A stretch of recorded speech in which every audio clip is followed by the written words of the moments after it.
আসসালামু আলাইকুম। সন্ধে ৭টা। বাংলাদেশ বেতার রাজশাহী। স্থানীয় সংবাদ পড়ছি সাজরিন খান খুশবু। আজ পবিত্র শবে বরাত। আজ রাতে সারা দেশে যথাযোগ্য ধর্মীয় মর্যাদায় পবিত্র শবে বরাত পালিত হবে। হিজরি শাবান মাসের ১৪ ও ১৫ তারিখের মধ্যবর্তী রাত শবে বরাত বা সৌভাগ্যের রজনী হিসেবে মুসলমানগণ পালন করে থাকেন। এ রাতটি লায়লাতুল বরাত হিসেবেও পরিচিত। পবিত্র শবে বরাত উপলক্ষে প্রধান উপদেষ্টা প্রফেসর ড মোহাম্মদ ইউনুস বাণী দিয়েছেন।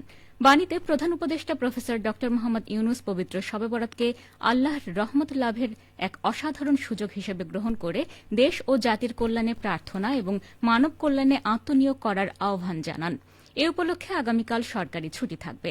বাংলাদেশ টেলিভিশন, বাংলাদেশ বেতার সহ বেসরকারি টিভি চ্যানেল ও রেডিও আজ পবিত্র শবে বরাত উপলক্ষে ধর্মীয় বিভিন্ন অনুষ্ঠান প্রচার করছে।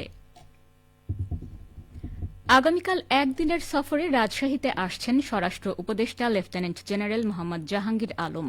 ত্রয়োদশ জাতীয় সংসদ নির্বাচন ও গণভোট সুষ্ঠুভাবে সম্পাদনের লক্ষ্যে তিনি রাজশাহী মহানগর ও বিভিন্ন বিভাগের সরকারি কর্মকর্তাদের সাথে মতবিনিময় করবেন। আগামীকাল বিকেল ৩টায় রাজশাহীর কারা প্রশিক্ষণ একাডেমিতে অবস্থিত মিলনায়তনে এই সভা অনুষ্ঠিত হবে।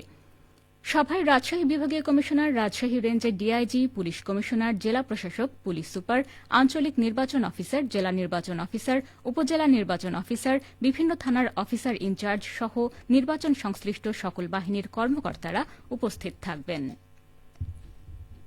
ত্রয়োদশ জাতীয় সংসদ নির্বাচন ও গণভোটে নাটোরের ৪টি সংসদীয় আসনে পোস্টাল ব্যালটে প্রদত্ত ভোট সংরক্ষণ কার্যক্রম শুরু হয়েছে। আজ বিকেলে জেলা প্রশাসক ও রিটার্নিং অফিসারের ট্রেজারিতে স্থাপিত পোস্টাল ব্যালটের ভোট কেন্দ্রে ডাকযোগে প্রাপ্ত কিউআর কোডযুক্ত খামে পোস্টাল ব্যালট স্ক্যান করে নির্ধারিত ব্যালট বক্সে ফেলা হয়।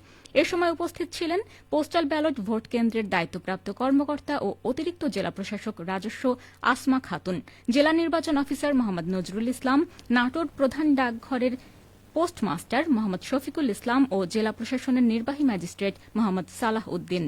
পোস্টাল ব্যালট ভোট কেন্দ্রের দায়িত্বপ্রাপ্ত কর্মকর্তা আসমা খাতুন জানান, জেলার ৪টি সংসদীয় আসনে পোস্টাল ব্যালটে প্রাপ্ত ভোট সংরক্ষণের উদ্দেশ্যে মোট ৩০টি ব্যালট বক্স স্থাপন করা হয়েছে। বাংলাদেশ পুলিশ একাডেমির অধ্যক্ষ মোহাম্মদ তৌফিক মাহবুব চৌধুরী প্রশিক্ষণার্থী পুলিশ কনস্টেবলদের উদ্দেশ্যে বলেছেন, আপনারা পুলিশ একাডেমি থেকে লব্ধ জ্ঞান কাজে লাগিয়ে মাঠ পর্যায়ে নিষ্ঠা ও সততার সাথে দায়িত্ব পালন করবেন। প্রতিনিয়ত অনুশীলন, জ্ঞান চর্চা এবং বাস্তব জীবন থেকে শিক্ষা গ্রহণ করে নিজেকে সমৃদ্ধ করবেন। আজ সকালে রাজশাহীর সারদায় বাংলাদেশ পুলিশ একাডেমির ১৬৯তম ব্যাচের ৪১৮ নবীন পুলিশ কনস্টেবলের প্রশিক্ষণ সমাপনী কুচকাওয়াজ অনুষ্ঠানে প্রধান অতিথির বক্তব্যে এসব কথা বলেন তিনি। তৌফিক মাহবুব বলেন, বাংলাদেশ পুলিশ দেশের আইনশৃঙ্খলা নিয়ন্ত্রণ, জনগণের জীবন ও সম্পদ রক্ষায় প্রতিনিয়ত পরিশ্রম করে যাচ্ছে।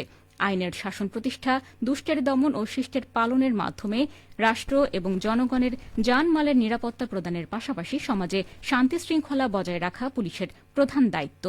অনুষ্ঠানের শুরুতে প্রধান অতিথি অভিবাদন গ্রহণ ও কুচকাওয়াজ পরিদর্শন করেন। পরে প্রশিক্ষণকালে বিভিন্ন বিষয়ে শ্রেষ্ঠত্ব অর্জনকারী টিআরসির হাতে পুরস্কার এবং সনদ তুলে দেন। এ সময় পুলিশের অন্যান্য কর্মকর্তাবৃন্দ উপস্থিত ছিলেন।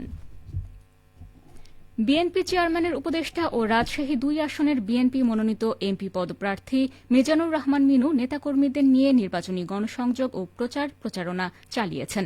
আজ দুপুরে নগরীর ২৩ ও ২৪ নম্বর ওয়ার্ডের পাড়া মহল্লায় এ গণসংযোগ কর্মসূচি চালানো হয়।